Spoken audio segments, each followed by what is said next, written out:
میں 4 شادیاں کر چکی تھی، مگر چاروں بار میرا شوہر فوت ہو گیا۔ میں نے شادی کا خیال ہمیشہ کے لیے دل سے نکال دیا، مگر ایک روز ایک اندھا آ کر مجھ سے شادی کی ضد کرنے لگا۔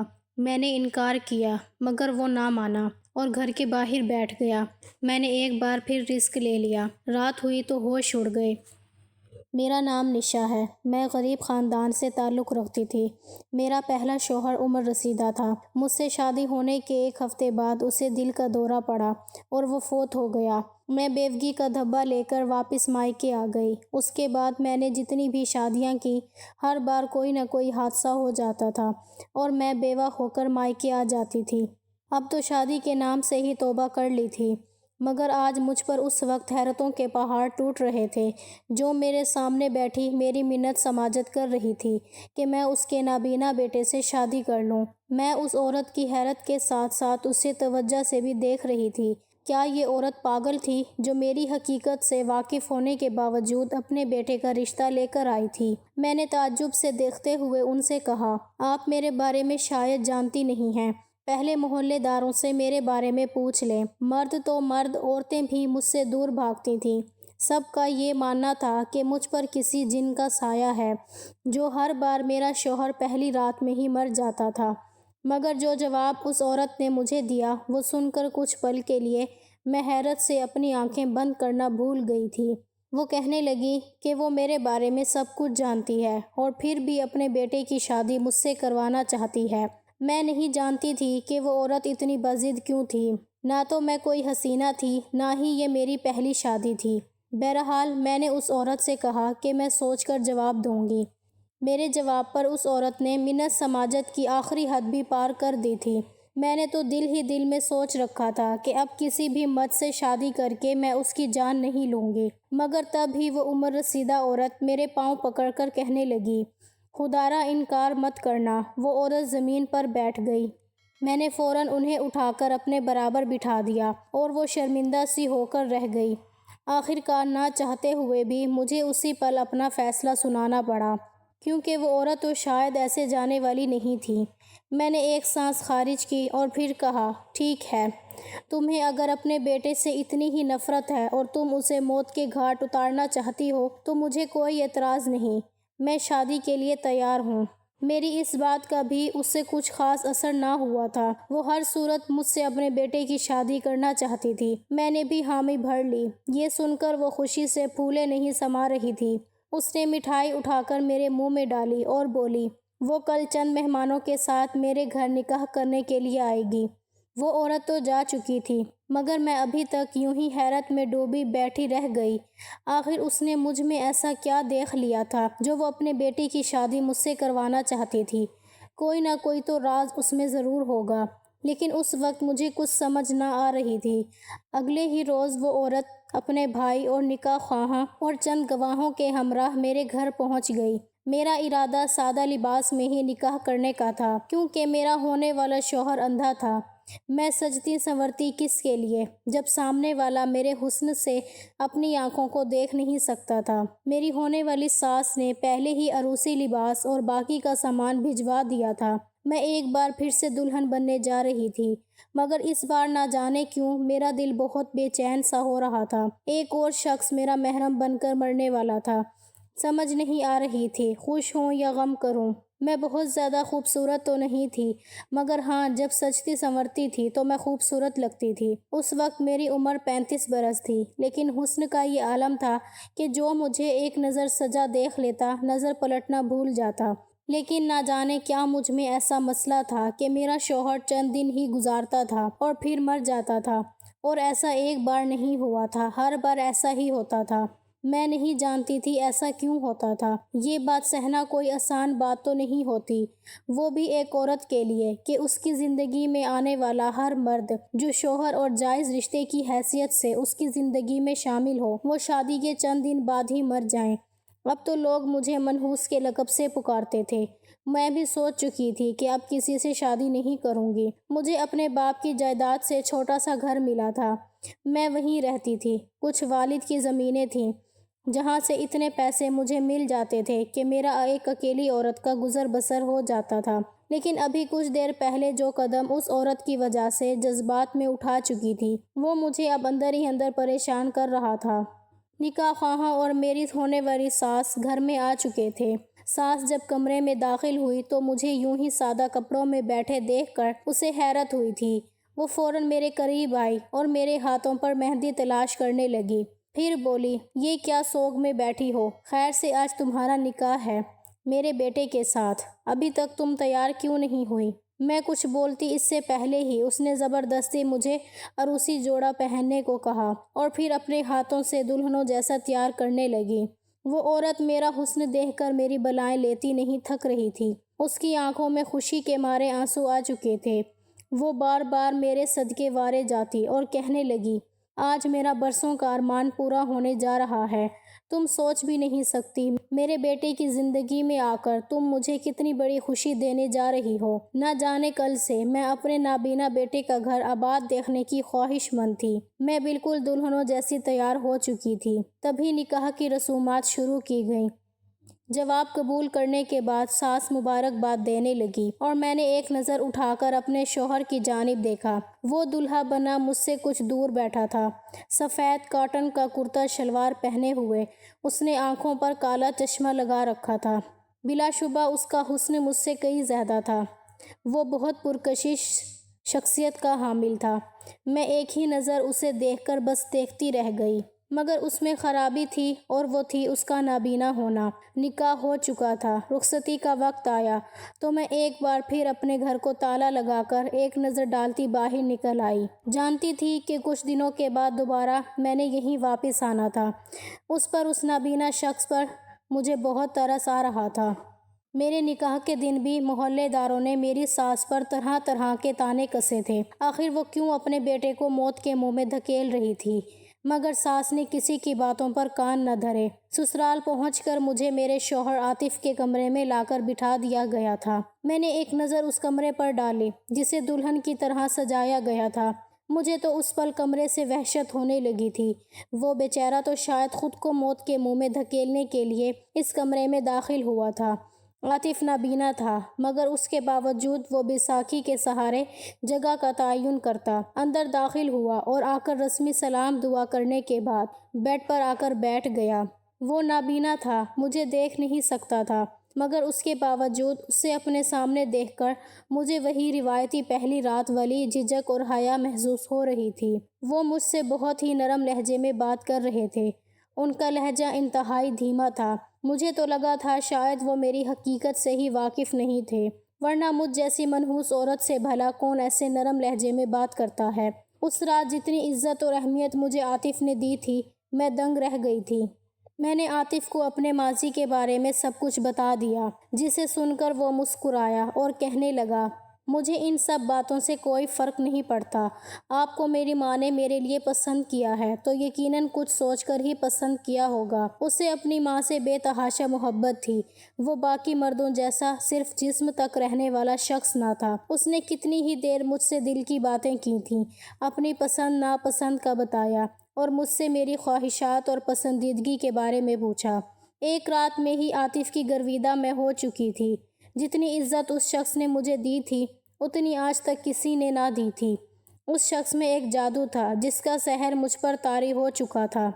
اگلی صبح میری زندگی کی سب سے بہترین صبح تھی۔ میں تو یہ بھی بھول چکی تھی کہ میرا یہ شوہر بھی صرف چند دن ہی میرے ساتھ رہنے والا ہے۔ اس کے بعد اس کے ساتھ بھی وہی ہوگا جو باقیوں کے ساتھ ہوا تھا۔ میری ساس کے عاطف کے علاوہ بھی 2 بیٹے تھے مگر ان میں اور عاطف میں 10 سال کا فرق تھا۔ وہ دوسرے شہر میں پڑھائی کرتے تھے۔ ساس میرا بہت خیال رکھ رہی تھی۔ عاطف بھی میرے ساتھ بہت اچھے سے پیش آتا۔ میں بظاہر تو ان سب کے ساتھ بہت خوش تھی مگر اندر ہی اندر مجھے یہ باتیں کاٹ رہی تھیں کہ کہیں عاطف بھی مجھے چھوڑ کر چلا نہ جائے، جیسے میرے سابقہ شوہروں کے ساتھ ہوا تھا۔ چند دن یوں ہی گزرے تھے اور ایک بار پھر میرے سر پر تلوار منڈلانے لگی تھی۔ شام کا وقت تھا اور میں اپنی ساس کا کچن میں ہاتھ بٹا رہی تھی جب دروازے پر دستک ہوئی۔ ملازمہ فوراً دروازہ کھولنے کے لیے گئی مگر جوں ہی دروازہ کھلا تو سامنے کا منظر دیکھ کر ہم سب کے ہوش اڑ گئے۔ کچھ دیر پہلے عاطف پاس کی دکان سے کچھ سامان لینے کے لیے باہر نکلے تھے۔ کیونکہ محلے دار اسے جانتے تھے اس لیے ہمیں کوئی زیادہ پریشانی نہ تھی۔ وہ جب کچھ سامان لے کر پلٹے تو ایک رکشے والا ٹکر مار کر بھاگ گیا تھا۔ محلے کے لوگ اسے اٹھا کر گھر تک لائے تھے۔ میں نے جب یہ منظر دیکھا تو میرا پورا وجود کانپ کر رہ گیا۔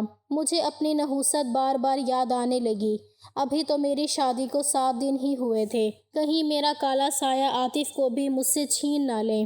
میں تو ان 7 دنوں میں ہی ان کی محبت اور عزت دیکھ کر ان سے محبت کر بیٹھی تھی۔ میں نے جب ان کا یہ حال دیکھا تو حواس باختہ ہو کر اپنے کمرے میں بھاگ گئی اور پھوٹ پھوٹ کر رونے لگی۔ میں تو عاطف کو چھوڑنے سے بھی گھبرا رہی تھی۔ ان کی بازو پر چوٹ آئی تھی۔ میری سسکیاں سن کر وہ مجھے دلاسا دینے لگے مگر میں ڈر چکی تھی۔ ساس کے بہکاوے میں آ کر نکاح تو کر بیٹھی تھی مگر عاطف کا مجھ سے دور جانا مجھے قطعاً برداشت نہیں تھا۔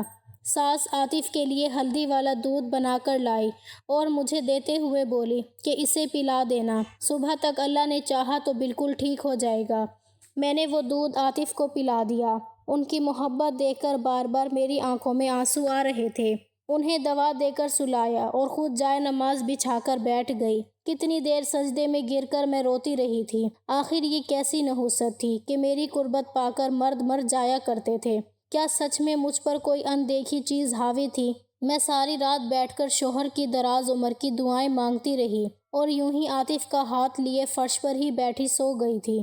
فجر کی اذان مسجد میں گونجی تو میری آنکھ کھل گئی۔ عاطف ابھی تک گہری نیند سو رہے تھے۔ میرے واش روم میں پانی نہیں آ رہا تھا اس لیے میں ساس کے کمرے میں جانے لگی۔ میرے قدم ساس کے کمرے سے بھی کچھ دور ہی تھے کہ اندر سے جو آوازیں سنائی دیں وہ سن کر میرے پیروں کے نیچے سے زمین نکل گئی۔ ساس ہنس ہنس کر فون پر بات کر رہی تھی۔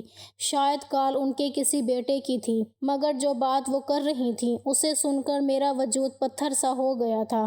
میں انہی قدموں پر واپس کمرے میں آ گئی اور فرش پر بیٹھ کر رونے لگی۔ آخر کیسی خبر مجھے سننے کو ملی تھی؟ میں خواب میں بھی نہیں سوچ سکتی تھی کہ میری ساس میرے بارے میں ایسی سوچ رکھ کر مجھے یہاں لائی ہیں۔ میری شادی کو 12 دن ہو چکے تھے اور ساس کا رویہ مجھ سے مزید اچھا ہوتا چلا جا رہا تھا۔ عاطف کو دیکھ دیکھ کر میرا دل اندر ہی اندر ڈوب رہا تھا۔ انہیں مسلسل سینے میں درد محسوس ہو رہا تھا۔ کہتے تھے سینے میں جکڑن محسوس ہو رہی ہے، یوں لگتا ہے جیسے کسی نے میرے دل کو مٹھی میں بھینچ رکھا ہو۔ اس رات آخری رات تھی اور میں بیٹھی پھوٹ پھوٹ کر رو رہی تھی۔ نہ جانے کل کا سورج میرے لیے کون سی قیامت لے کر نمودار ہونے والا تھا۔ مجھے روتا دیکھ کر ساس میرے پاس آئی اور دلاسا دینے لگی۔ میں نے اس بار ساس سے کہا کہ انہیں اپنے بیٹے سے محبت نہیں تھی، کیا ان کے لیے عاطف کوئی اہمیت نہیں رکھتا؟ میرا سوال سن کر ساس کا چہرہ ایک پل کو زرد پڑ گیا۔ وہ گھبرا کر میری جانب دیکھنے لگیں۔ بولیں، آخر کس کو اپنی اولاد پیاری نہیں ہوتی؟ ان کا یہ جواب سن کر میں بولی کہ اگر ایسا تھا تو پھر کیوں اپنے نیک اور معصوم بیٹے کی شادی مجھ سے کروا دی؟ جانتی بھی ہیں کہ میری نحوست آپ کے بیٹے کی جان بھی لے سکتی ہے مگر انہیں کچھ ہو گیا تو میں خود کو کبھی معاف نہیں کر سکوں گی۔ میرے الفاظ سن کر ساس مجھے گلے لگا کر رونے لگی اور پھر بولی، بیٹی پریشان مت ہو، کل کا دن ہمارے لیے اچھا ثابت ہوگا۔ کچھ نہیں ہوگا عاطف کو، یہ بس تمہارا وہم ہے اور کچھ نہیں۔ وہ مجھے سمجھانے لگیں اور پھر وہاں سے چلی گئیں۔ عاطف بھی مجھے یقین دلانے لگا کہ ایسا کچھ نہیں ہوگا، یہ سب وہم ہے تمہارا۔ اگلا دن چڑھا تو عاطف صحیح سلامت بیٹھا تھا۔ کئی دن یوں ہی گزر گئے مگر عاطف کو کچھ نہ ہوا۔ میری حیرت کا تو کوئی ٹھکانہ ہی نہیں رہا تھا۔ میری دعائیں قبول ہو چکی تھیں۔ جب یہ کچھ کام سے گھر سے باہر گئے تو میں کچن میں ان کی پسند کا کھانا بنانے لگی۔ کچھ دن سے ساس کا رویہ میرے ساتھ اچھا رہنے لگا تھا۔ وجہ حقیقت میں کیا تھی یہ میں خود بھی ابھی تک سمجھ نہیں پائی تھی۔ میں کھانا بنا کر جب کمرے میں جانے لگی تو ساس کے کمرے سے جو آوازیں آئیں وہ سن کر میرے قدم وہیں رک گئے۔ ساس کا ایک ایک لفظ مجھے واضح سنائی دے رہا تھا۔ ساس فون پر کسی سے بات کہہ رہی تھیں اور غصے کا اظہار کرتے ہوئے لہجہ دھیما رکھ کر کہہ رہی تھی کہ اس منحوس ماری کا تو عاطف پر کوئی اثر ہی نہیں ہوا۔ میں تو اس لڑکی کو چڑیل سمجھ کر گھر لائی تھی کہ اس کے سائے سے عاطف خود ہی مر جائے گا۔ ساس کا ایک ایک لفظ میرے وجود سے خون نچوڑ رہا تھا، میرے رونگٹے کھڑے ہوئے تھے۔ بھلا ایک ماں اپنی اولاد کے لیے ایسا کیسے سوچ سکتی ہے؟ میں اتنی نرم اور شگفتہ لہجے کی مالک عورت کا یہ دوسرا روپ دیکھ رہی تھی۔ دوسری جانب سے نہ جانے کیا جواب دیا گیا کہ ساس بولی، دل تو یہی چاہتا ہے عاطف کو زہر دے کر مار دوں اور الزام اس پہ لگا دوں۔ ویسے بھی جتنی افواہیں اس کے خلاف گردش کر رہی ہیں، کسی نے نہ سوال کرنا ہے، سب اسی کو الزام دیں گے اور ہمارا راستہ بھی صاف ہو جائے گا۔ وہ بہت کچھ بول رہی تھیں جسے میں سانس روکے سن رہی تھی۔ میرا دل بری طرح دھڑک رہا تھا۔ آخر ایک ماں ہو کر وہ اپنے بیٹے کو کیوں قتل کرنا چاہیں گی؟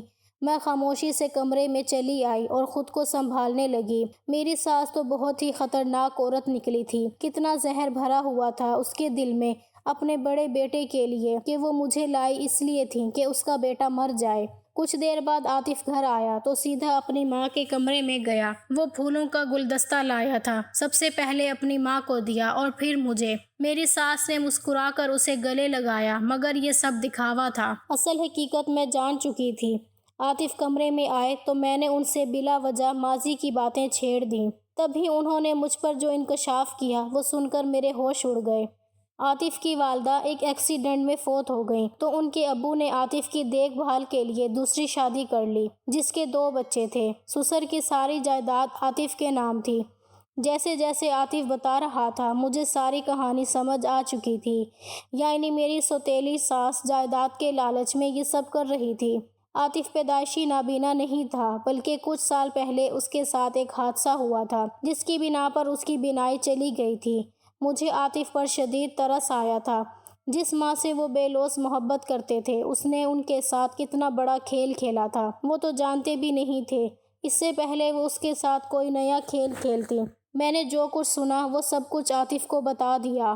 میرے منہ سے الفاظ سن کر عاطف ہکا بکا رہ گئے۔ اسے تو یقین ہی نہیں آ رہا تھا، مگر جب میں نے بتایا کہ یہ سب آپ کی جائیداد کے لالچ میں ہو رہا ہے تو انہوں نے مجھے تھپڑ مار دیا۔ میں سکتے کی کیفیت بس دیکھتی رہ گئی۔ وہ غصے سے آگ بگولا ہو کر مجھے باتیں سنا رہے تھے۔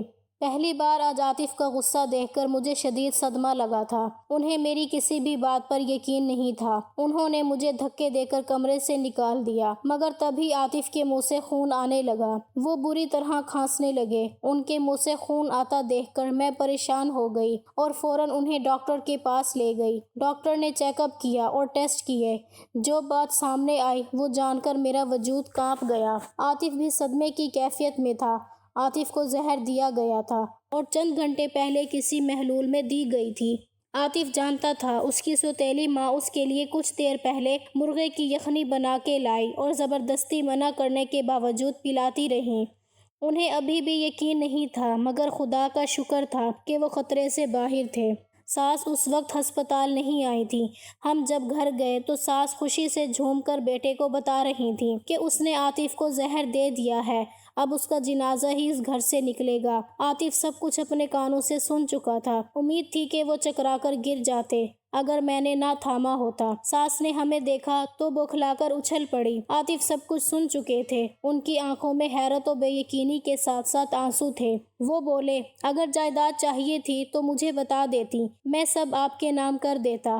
ویسے بھی اپنے بھائیوں کا حصہ میں ان کے نام کرنے کے لیے کاغذات تیار کروا چکا تھا۔ ساس نے جب یہ سنا تو بس پتھر کی مورت بن کے رہ گئیں۔ میں نے اسی وقت محلے والوں کو اکٹھا کر لیا اور سب کچھ بتا دیا۔